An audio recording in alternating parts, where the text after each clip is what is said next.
কাকে মেধা বলছি এই অনুযায়ী একটা লোককে আমি মেধাবী বা মেধা নেই এটা বলতে চাই।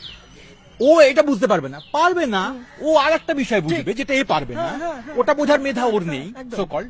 ফলে মেধা নেই এই কথাটাই আমাকে এই রেসপেক্টে রাখবো যে ওর ওই মেধাটা আছে। নাক লম্বা হচ্ছে সৌন্দর্যের লক্ষণ, চোখ বড়টা সৌন্দর্যের লক্ষণ, গাল ফর্সাটা সৌন্দর্যের লক্ষণ, ভুল কথা। পৃথিবীতে কোনো মানুষের পক্ষে অসুন্দর হওয়া সম্ভব নয় যদি সে মানুষ হয়, ঠিক তেমনি পৃথিবীতে কোনো লোকের পক্ষে মেধাহীন হওয়া সম্ভব নয় যদি সে মানুষ হয়। আলাদা আলাদা জিনিসের জন্য আলাদা আলাদা মেধা।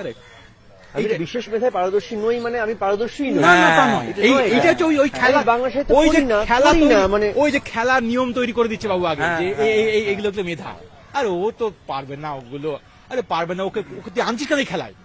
আমি দাবা খেলতে পারি না, আমাকে তুই দাবা খেলায় বসিয়ে বলছি তোমার তুমি বোকা। আজ আমি গান গাইতে পারি, গান গাইতে আয়, দেখ না আমার মেধা আছে কি মেধা নেই। একদম কারেক্ট। ফলে ওই স্ট্রেট জ্যাকেট আরবান এলিটিজম ভয়ঙ্কর, মানে উনি যা মেধাবী না, বাংলাদেশে এইটা পড়োনি, অন্য এলিট, তুমি তো চাষা, কিন্তু ও যদি এটা না করে তোমার যে ডাক্তারিটা থাকবে না। এবারে এটা ইন্টারডিপেন্ডেন্ট একটা বিষয়। এবং আর একটা কথা কেউ হঠাৎ করে এখানে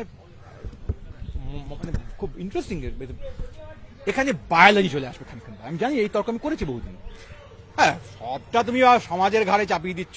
বায়োলজি, জিনের কি কিছু নেই? জিনের মধ্যে মেধার ব্যাপার কি কিছু আছে? তো আমার কিছু করার নেই, আমি কি করবো? এই থাকে আমি তো করিনি, আমি যেটা করেছি সেটার জন্য আমি তাই রেসপন্সিবল। আমার জিনে যদি কোনো অন্ধকার ঢোকানো থাকে তা আমি তাতে তাই নই, আমি কি করব?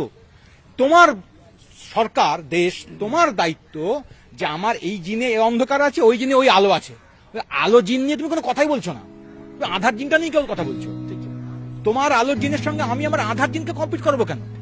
তোমার আধার জিনের সঙ্গে আমি আধার জিন কম্পিট করাও, আজব থিওরি না। তুমি তোমার কিছুতেই করতে দেবো না।